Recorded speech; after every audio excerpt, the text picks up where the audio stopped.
Pada malam 5 hingga 6 Juni 2025, tentara Rusia melakukan serangan besar-besaran di wilayah Lutsk, sebuah kota yang terletak hanya 100 km dari perbatasan Polandia. 15 drone dan 6 roket ditembakkan ke arah kota dan menyasar fasilitas sipil, memicu kebakaran dan kerusakan serius di sana. Seperti yang dilaporkan oleh Wali Kota Lutsk, Ihor Polischuk, serangan dimulai sekitar pukul 02.30 dan berlangsung hingga pukul 5 pagi, waktu setempat.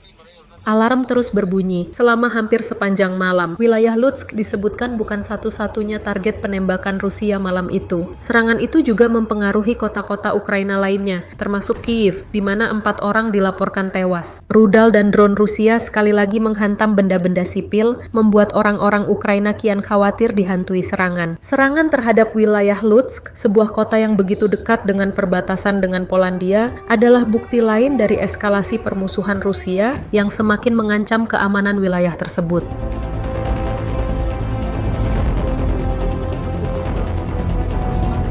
Посмотри, что они сделали, сука, эти ублюдки, блядь.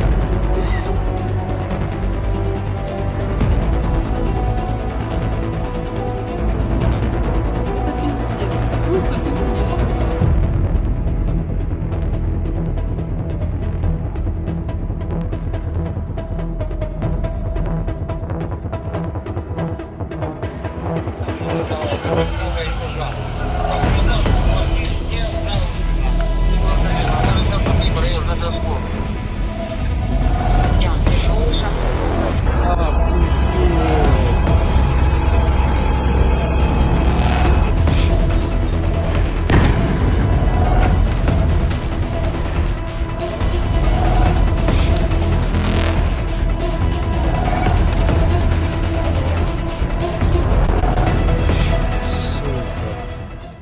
Download Tribun X sekarang, menghadirkan lokal menjadi Indonesia.